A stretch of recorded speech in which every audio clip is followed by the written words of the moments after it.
الإسلام ديني ومحمدا رسول الله. بسم الله الرحمن الرحيم. السلام عليكم ورحمة الله وبركاته. الحمد لله رب العالمين، والصلاة والسلام على رسول الله الكريم نبينا وسيدنا محمد وعلى آله وصحبه أجمعين وبعد.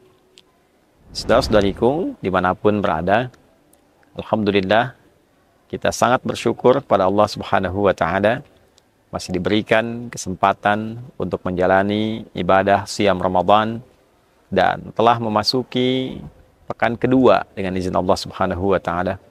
Semoga seluruh rangkaian ibadah yang telah kita tunaikan sampai detik ini berkenan diterima oleh Allah Subhanahu wa Ta'ala dengan penerimaan terbaik insyaallah.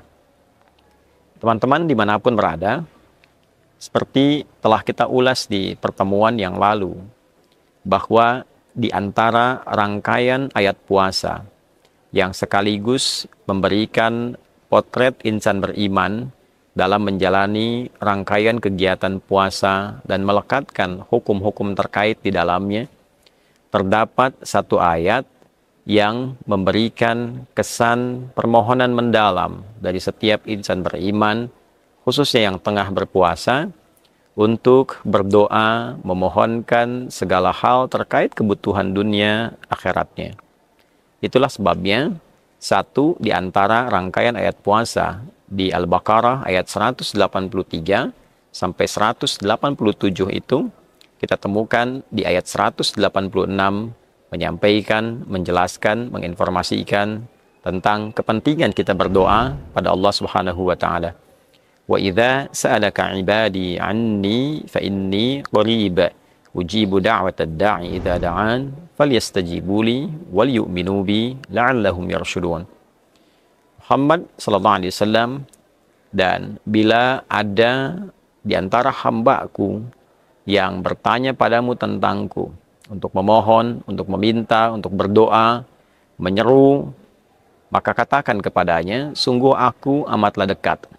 Karena riwayat yang pernah kita bahas di pertemuan yang lalu, ada yang mengkonfirmasi kepada Nabi seorang Arab Badui, apakah Allah itu jauh sehingga harus menyeru dengan kencang, ataukah dekat sehingga dapat memohon dengan lirih. Maka turunlah ayat ini untuk mengkonfirmasi. Pada intinya, teori dan kaidah di dalam ilmu Al-Quran di subtopik Asbabun Nuzul mengatakan al-ibratu bi'umumil lafzi la bi khususis sababi. Hukum itu dapat dipahami, diterapkan tidak berdasar atas kekhususan sebabnya, namun dapat dipahami berdasarkan keumuman lafaz dari ayat yang diturunkan yang mencakup hukum yang dimaksudkan. Maka ayat ini ketika diturunkan dan dirangkaikan dalam rangkaian ayat Ramadan, memberikan kesan kepada kita bahwa pada umumnya insan beriman, khususnya yang tengah menjalani ibadah Ramadan, akan banyak sekali menghadap kepada Allah, banyak berdoa, banyak meminta, baik itu di siang ataupun malam Ramadan. Karena itulah kemudian Allah menegaskan, fa inni qarib ujibu da'watad da'i idza da'an. Maka sungguh aku amatlah dekat kepada hamba-Ku, mengetahui seluk-beluk yang terkait dengan detil hamba-Ku. Ujibu da'watad da'i, maka aku akan senantiasa menjawab permohonan setiap hamba-Ku, idza da'ani, sepanjang hamba-Ku bermohon kepadaku dengan cara yang benar. Penting diketahui oleh kita semua bahwa di ayat ini Allah memberikan jaminan kepada siapapun yang bermohon, berdoa, meminta kepada Allah, bahwa setiap doa yang dimohonkan pasti dijawab. Menggunakan redaksi fi'il mudhari, baik saat itu dimohonkan, ataupun ke depan saat ia siap menerimanya, atau bila memang itu tidak menjadi maslahat di dunianya, maka Allah kabulkan di akhiratnya sesuai dengan kebaikan yang dapat diterima oleh si pemohon, oleh hamba yang berdoa. Bab yang tersisa dalam pembahasan kita adalah seringkali ada orang bermohon, meminta kepada Allah, namun merasa bahwa permintaannya belum terkabulkan. Maka apakah terdapat cara atau adab dalam bermohon, berdoa kepada Allah, sekiranya dengan itu doa kita bisa cepat terkabul, doa kita bisa terasa jawabannya seperti yang kita harapkan. Teman-teman dimanapun berada, yang pertama penting untuk digarisbawahi sehingga kita bisa memaknai dan mendalami dengan baik tentang fikih doa. Doa dikategorikan oleh Al-Quran sebagai bagian dari ibadah. Bahkan orang yang berdoa di ayat tadi yang kita sebutkan ditegaskan oleh Al-Quran dengan nama ibad. Jamak dari kata abdun, sifat bagi seseorang yang tengah menunaikan ibadah. Sifat bagi orang yang tengah mendekat kepada Allah lewat proses kebertuhanan ia kepada Allah, menyembah Allah, beribadah kepada Allah Subhanahu wa taala. Itulah sebabnya kata abdun juga terdapat turunan utama dari kata abada. Abada ya'budu. Subjeknya disebut abid, sifat utamanya disebut abdun. Yang disembah disebut dengan ma'bud. Kita menyembah Allah, kita katakan iyyaka na'budu wa iyyaka nasta'in. Di dalam Al-Quran, surah Ghafir atau surah Al-Mu'min, surah ke-40 dalam urutan Al-Quran, di ayat ke-60, kita temukan diksi yang sangat jelas ketika Allah menyampaikan, innal ladzina yastakbiruna an ibadati sayadkhuluna jahannama dakhirin.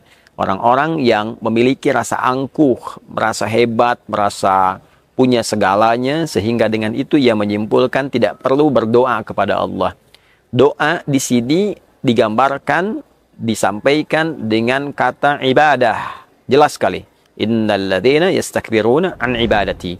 Orang-orang yang angkuh, yang sombong, tidak mau bermohon kepada aku, kata Allah, maka ia seakan menyiapkan dirinya untuk memasuki neraka jahanam dalam keadaan yang hina. Ya. Ini adalah satu penegas bahwa orang-orang yang hidup di muka bumi sebagai hamba dan dia tidak menghamba, merasa sebagai yang punya segalanya, merasa dapat menyelesaikan segala hal. Ya, bahkan secara fitrahnya ia dicipta justru untuk menghamba. Karena itu tidak ada satupun etapa kehidupan manusia yang tidak pernah bermohon. Pasti sepanjang manusia hidup akan ada bagian dari kehidupannya yang mengharuskan, memaksa ia untuk bermohon, meminta, berdoa untuk menunjukkan bahwa ia seorang hamba, seorang yang butuh, seorang yang lemah, dan puncaknya ia bukan Tuhan. Dengan kata lain, bahasa singkatnya, seakan-akan orang yang tidak butuh pada apapun, merasa kuasa, merasa hebat dengan pribadinya, seakan-akan menempatkan dirinya pada posisi layaknya Tuhan. Dan ini yang menjadikan ia terhina di hadapan Allah Subhanahu wa ta'ala. Teman-teman, layaknya ibadah, maka doa punya adab. Seperti ibadah lain pun punya adabnya. Sholat, ibadah, sholat ada adabnya. Ada caranya. Bagaimana bisa khusyuk ketika diikuti seluruh rangkaian ketentuannya. Bagaimana bacaan Al-Quran bisa benar, menghafalnya bisa cepat ketika diikuti adabnya. Pun demikian doa ketika Al-Quran menyebutnya sebagai ibadah, maka bila doa kita ingin cepat dijawab, ikuti caranya, ikuti adabnya. Di antara adab-adab berdoa, yang pertama teman-teman sekalian, yang paling penting adalah mengarahkan keperluan doa kepada ibadah. Ini poinnya. Ketika kita meminta pada Allah Subhanahu wa ta'ala, walaupun yang kita minta aspek kehidupan dunia, maka arahkan dunia ini untuk kepentingan ibadah kita. Itu cara utama yang paling cepat mengabulkan doa yang kita mohonkan. Contohnya begitu banyak di dalam Al-Quran, seperti doanya Nabi Zakaria alaihi salam ketika bermohon kepada Allah meminta keturunan.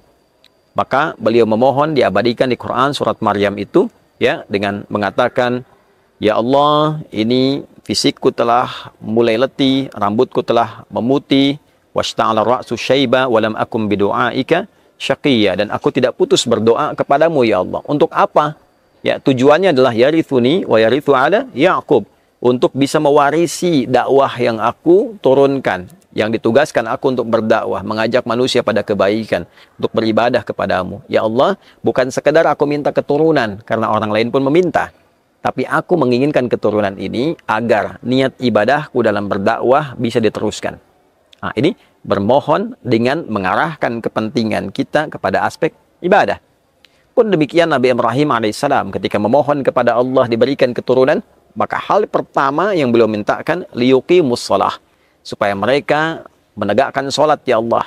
Ada keturunan yang meneruskan ibadah yang telah aku lakukan. Untuk menegakkan sholat, untuk bisa berdakwah ma'ruf nahi mungkar, untuk mendekat kepadamu. Jadi kalau secara spesifik kita minta tentang urusan dunia kita, maka yang pertama, jadikan dunia sebagai wasilah ibadah. Ya Allah, selama ini hamba sholat, selama ini hamba baca Al-Quran, namun selama ini hamba belum mampu untuk berzakat. Berikan kemampuan pada hamba, ya Allah, hamba mohon selama hidup agar bisa berzakat. Jadi pada sesungguhnya Anda meminta bagian dari zakat itu ada bagian dunianya. Kalau Anda mendapatkan 1 juta, bukankah di situ Anda bisa keluarkan misalnya 25.000 rupiah. Anda diberikan misal 1 miliar, maka ada kesempatan berzakat 25 juta. Anda minta zakat 25 juta, tapi Anda mendapatkan bagian dunia 975 juta yang diolah dengan cara yang halal dan benar. Arahkan kepentingan dunia menjadi wasilah akhirat. Itu poin pertamanya. Yang kedua, adab yang kedua, diupayakan berdoa kepada Allah dalam keadaan yang suci dan bersih. Bukan sekedar berwudu, tapi makanannya bersih, minumannya bersih, pakaiannya bersih. Bersih dari apa? Bersih dari segala yang haram. Bersih dari segala yang haram. Nabi SAW dalam salah satu hadis yang viral didokumentasikan oleh Imam Muslim pernah menyampaikan, atau kama qala sallallahu alaihi wasallam, beliau menyebutkan seseorang yang menempuh perjalanan yang panjang dan jauh untuk bisa bermohon kepada Allah. Ia menghadirkan berbagai macam instrumen yang mempercepat terkabulnya doa. Thumma dzakara rajula, lalu Nabi mengisahkan seorang lelaki asy'atha aghbara, menempuh perjalanan panjang, yutilus safara, ya, kemudian asy'atha aghbara, sampai ia terpenuhi debu. Ya, artinya dia menunjukkan kesungguhan dia untuk berdoa. Ya, doa dalam safar cepat terkabul. Yamuddu yadaihi ilas sama, dia mengangkat tangannya ke langit. Artinya dia memohon. Ya, doa yang mengangkat tangan mempercepat terkabulnya doa. Kemudian yang ketiga adalah fayaqulu ya Rabb, dan dia mengawali dengan al-asmaul husna, meminta dengan nama Allah yang berjanji dengan itu akan memberi. Ya, qalu bala syahidna, ketika kita mengatakan kami setuju ya Allah, ya, menetapkan kau sebagai Tuhan yang akan merawat, membimbing, mengabulkan doa kami. Alastu bi rabbikum, Rabb kalimatnya. Itulah rahasianya kenapa dalam setiap doa sering kita menggunakan kata Rabb. Rabbana zalamna anfusana, Rabbana atina fid dunya hasanah, dan seterusnya. Dan orang ini mengatakan ya Rabb, ya Rabb. Apa komentar Nabi terhadap pernyataan dan perilaku orang ini? Nabi mengatakan anna yustajabu lidzalik, atau kama qala sallallahu alaihi wasallam. Bagaimana doanya bisa dijawab? Famat'amu haram, mashrabu haram, makanannya haram, minumannya haram, malbasu haram, pakaiannya haram, wa ghudhiya biharamin, dan perangkat hidupnya haram. Jadi ternyata yang haram itu bisa menghambat doa. Doa itu baik, doa itu suci, maka perbuatan-perbuatan haram menjadi penghambat hadirnya doa, karena yang baik tidak akan mungkin menembus kepada sesuatu yang kurang baik. Maka bersihkan diri kita. Berwudu dengan baik, pakaian seadanya, sederhana, sebaik-baik, yang penting halal. Yang penting makanan halal. Memohon kepada Allah, maka doa yang kita mohonkan boleh jadi tidak terhijab antara permohonan dengan jawaban. Pun demikian teman-teman, di antara cara kita berdoa, adab kita berdoa, yang paling penting adalah mengikhlaskan doa kita untuk mendapatkan ridha Allah Subhanahu wa Ta'ala. Bukan memaksa jawaban kepada apa yang kita inginkan, tapi menyerahkan apa yang kita mohonkan kepada apa yang Allah inginkan. Itu poin utamanya. Karena Allah hanya mengabulkan apa yang kita butuhkan, bukan apa yang kita inginkan. Itu catatannya. Ingat baik-baik, Allah mengabulkan apa yang kita butuhkan, bukan apa yang kita inginkan. Terkadang kita minta langsung diberi karena kita butuh seketika. Ada saat kita minta, dipandang bahwa kita belum siap. Saat ini belum siap untuk menerima itu. Keinginannya besar. Sering saya ilustrasikan, ada anak kecil 5 tahun, dia ingin dibelikan motor. Motor yang besar, motor yang kadang suka dipakai orang dewasa. Orang tuanya mampu. Tapi orang tua menilai belum layak dia mengendarai ini. Belum ada kemampuan. Kalaupun terlihat bisa mencelakai dirinya atau orang lain. Maka ditunggu sampai dia dewasa, disimpankan uangnya, disimpankan potensi untuk membelinya, supaya saat dia mampu, lalu kemudian diberikan apa yang dia inginkan itu. Ada yang ketiga, diganti dengan apa yang dibutuhkan, bukan apa yang diinginkan. Seorang anak sakit, meminta dibelikan jeruk. Kata dokter yang baik untuknya adalah apel. Orang tua memberikan apel kepadanya, bukan jeruk. Karena itu yang dia butuhkan, bukan apa yang dia inginkan. Dan yang keempat adalah, teman-teman sekalian, ini yang paling penting.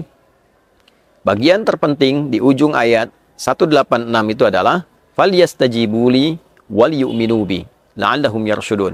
Kalau ingin cepat dijawab, kata Allah sendiri, falyastajibuli, maka jawab juga seruanku dengan cepat. Allah panggil sholat, datang cepat. Bahkan sebelum waktunya kita siap-siap. Allah minta kita puasa dengan baik, lakukan dengan baik. Diseru, lakukan. Siap-siap, kerjakan. Orang yang cepat merespon seruan Allah, betapa cepat juga Allah Subhanahu wa Ta'ala merespon apa yang dia inginkan. Bahkan terkadang ada orang yang belum minta, Allah sudah siapkan kebutuhannya. Yang terakhir, yang kelima, bagian terpenting dari itu semua adalah menjadikan diri kita selalu terpelihara dalam ketaatan kepada Allah Subhanahu wa Ta'ala. Cari tempat-tempat yang baik. Misal, kita datang ke masjid yang baik, di mihrab, waktu-waktu terbaik, di sepertiga malam, dalam keadaan kita telah menunaikan amal saleh, sudah baca Quran, doa. Sudah sholat, doa. Itu hal yang paling baik yang bisa dikerjakan. Itulah yang dicontohkan oleh Sayyidah Maryam alaihissalam, diabadikan di Quran surah ketiga Ali Imran, ayat 37, ketika beliau menyiapkan dirinya menjadi hamba yang baik, di tempat yang baik, maka Allah menerima semua usaha kedua orang tuanya, dan juga usaha Maryam alaihissalam. Fataqabbalaha rabbuha biqabulin hasanin wa ambataha nabatan hasana. Poinnya, kullama dakhala 'alaiha Zakaria al-mihraba wajada 'indaha rizqa. Setiap kali Nabi Zakaria pamannya mengantarkan kebutuhan Maryam, Maryam sudah mendapati semua itu pemberian dari Allah Subhanahu wa Ta'ala yang diantarkan, disiapkan oleh para malaikat. Qala ya Maryam anna laki hadha? Qalat huwa min 'indillah. Pamannya mengonfirmasi, Maryam dari mana semua ini? Maryam menjawab, semua dari Allah Subhanahu wa Ta'ala. Innallaha yarzuqu man yasha' bighairi hisab. Allah akan senantiasa berikan rezeki tanpa batas bagi siapapun yang dia kehendaki. Maka jadilah kita termasuk yang dikehendaki oleh Allah itu. Jangan berputus asa dari doa, jangan menyimpulkan tidak dijawab, jangan pernah menyimpulkan bahwa ini tidak akan terjadi. Semua kuasa Allah yang diberikan, ketika Allah menghendaki terjadi, pasti terjadi. Seperti itulah Nabi Zakaria meyakini, lantas kemudian beliau sholat di tempat itu, memohon keturunan, dan menepikan semua prediksi yang telah terjadi. Kata orang tidak mungkin punya keturunan, kata orang istrinya divonis monopos dan mandul, kata Allah terjadi dan terjadi, sholat di situ, dikabulkan, dan mengandung istrinya, melahirkanlah seorang anak yang diberi nama Yahya.